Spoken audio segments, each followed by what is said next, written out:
அஸ்ஸலாமு அலைக்கும். Welcome to Shala's recipes. இன்னைக்கு இஃப்தார் ரெசிபி என்ன பார்க்க போகிறோம்னா 10 மினிட்ஸில் ஃப்ரூட்ஸை வச்சு ஒரு டெசர்ட் தாங்க பார்க்க போகிறோம். வாங்க எப்படி செய்யலாம்னு பார்க்கலாம். ஒரு பவுலில் கிவி பழம் அரை கப் எடுத்துக்கோங்க. சின்ன சின்னதாக கட் பண்ணி வச்சுருக்கேன். ஆப்பிள் அரை கப், பிளாக் கிரேப்ஸ் அரை கப், க்ரீன் கிரேப்ஸ் அரை கப் சேர்த்துக்கோங்க. நீங்கள் என்ன ஃப்ரூட்ஸ் வேணால் சேர்த்துக்கலாம். சேர்த்து நல்லா மிக்ஸ் பண்ணிக்கோங்க. நான் 7 இன்ச் பேன் எடுத்திருக்கேன். நம்ம மிக்ஸ் பண்ண ஃப்ரூட்ஸை அதில் சேர்த்துடலாம். சேர்த்து சரி பண்ணிக்கோங்க. இப்போ இதை ஒரு ஓரமாக வச்சிடலாம். அகர் 10 கிராம் எடுத்திருக்கேன். அதில் 1 கப் தண்ணி சேர்த்து ஊற வச்சுருங்க. ஒரு 5 நிமிஷம் ஊறட்டும். ஒரு பேனில் தண்ணி 2 கப் சேர்த்துக்கோங்க.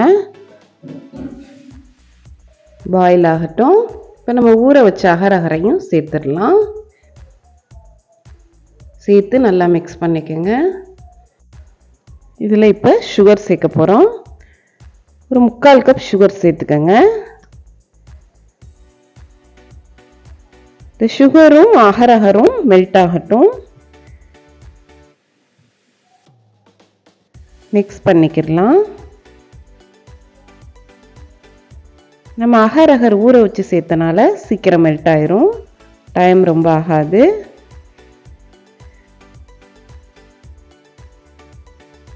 இப்போ நம்ம அடுப்பை ஆஃப் பண்ணிவிட்டு இறக்கிக்கிடலாம். நம்ம மிக்ஸ் பண்ணி வச்ச ஃப்ரூட் மேலே இப்போ இந்த அகரை நம்ம சேர்த்துக்கிடலாம். ஒரு கரண்டியை வச்சு நம்ம சுற்றிலும் இந்த மாதிரி ஊற்றி விட்டுக்கோங்க. அப்போ தான் ஃப்ரூட்ஸ் வந்து விலகாமல் இருக்கும். ஒரே ஷேப்பாக இருக்கும். அதனால் இதை ஒரு 30 நிமிஷம் நம்ம ஃப்ரிட்ஜில் வச்சு எடுத்துடலாம். செட் ஆயிரும். செட் ஆயிடுச்சு பாருங்கள். இந்த மாதிரி ஒரு பிளேட் வச்சு அன்மோல்டு பண்ணிக்கலாம். சூப்பராக தயாராகிடுச்சு பாருங்கள். நமக்கு இதுக்கு மேலே வேணும்னா நீங்கள் கேரமல் சேர்த்துக்கலாம். ஆப்ஷனல் தான், தேவையில்லைன்னா விட்டுருங்க. பார்க்கவே அவ்வளோ க்யூட்டாக இருக்குன்னு பாருங்கள். சாப்பிட்றதுக்கும் நல்லா டேஸ்ட்டாக இருக்கும். வெறும் 10 மினிட்ஸில் இந்த டெசர்ட் நம்ம தயார் பண்ணிடலாம். செட் ஆக தான் 1/2 hour ஆகும்.